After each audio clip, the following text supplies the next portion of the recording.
I honestly don't have a lot I can talk about today. I pretty much tried to make all these videos helpful, and I don't really have any more helpful advice to give you.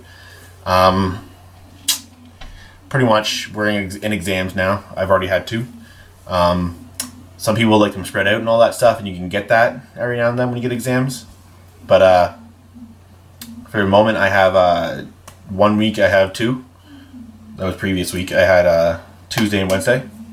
Now next week I have Wednesday and Thursday. So it's pretty good.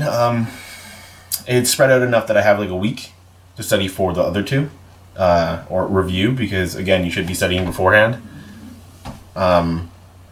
Study throughout the year, and honestly, it makes it a lot easier because you get it into your long-term memory and not your short-term.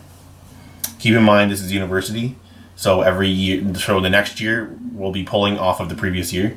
So if you only put it in your short-term by cramming every year, you're going to go into the next year knowing less than everyone else. So make sure you remember all this stuff. Learn it. Some people find having two in a row hard. Personally, I don't. I just find that you just have to organize it in a way that's more comfortable to you. I like to do it like the stuff like for the second exam in the set of two. I'll study first or review first, and then I'll review the next stuff after. And then when it's coming right up to the beginning of the exam, I'll go study the second exam stuff, study the first exam stuff, second exam, first exam, every other day kind of thing. Anyways, that's pretty much how I do it. Exams are going well, and when you come to university, pretty much your whole April is going to be exams. You'll get used to it pretty fast. It's not crazy different than just a series of tests like you might get in high school, or midterms like you might get in high school, finals. I don't know. Depends on the high schools. I know some that don't do that, but it's not going to be much different. You just got to be more prepared, pretty much. Just more stuff to cover. Anyways.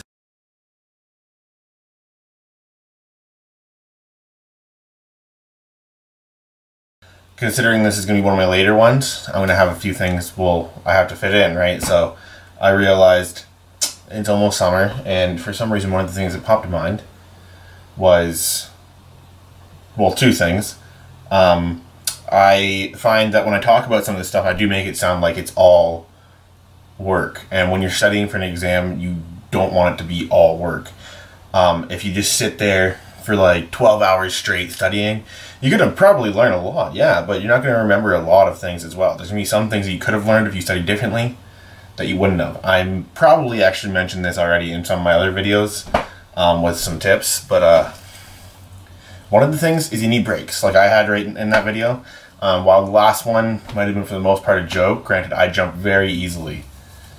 Do not come around the corner at me, I will jump and I will scream like a little girl. But I mean, if you give yourself those breaks, it gives you that time to process the information. I know there's a lot of people who have hobbies. Most people have hobbies, at least. I mean, whether it's reading a book, people who are gamers, you know, people who just want to go out and hang with friends, go shopping or whatever, right? Just take a couple hours as a break. If you plan ahead enough, then you'll have time to do these things. As I said, study ahead of time, and you have time to do these things, take some breaks, but pretty much just make sure you don't completely stress yourself out by working the entire time. Take some breaks, treat yourself. If you believe you covered enough or what you wanted to cover by a certain time, say you wanted to cover chapter 2 by the second day of studying, then you covered chapter 2, right? Then go do something. Go play a video game or go read a book. But otherwise, pretty straightforward. Just don't torture yourself.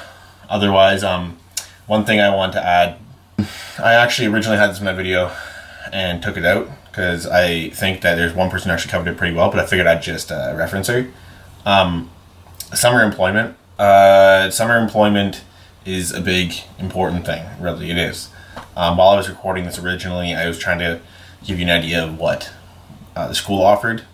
But I think Danielle actually covers this pretty well, so I'm either going to link it in the video somewhere around here, or I'm going to link it in the description So check out her video, and she kind of covers what the school can offer you pretty well.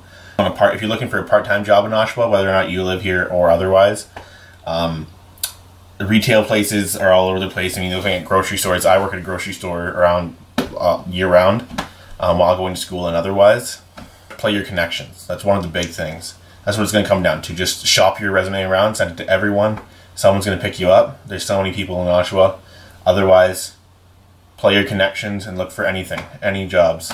You'll find something.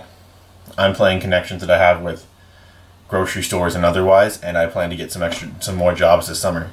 Anyways, guys, that's all I have for this video. So, finish studying for exams. Have a break. Peace out.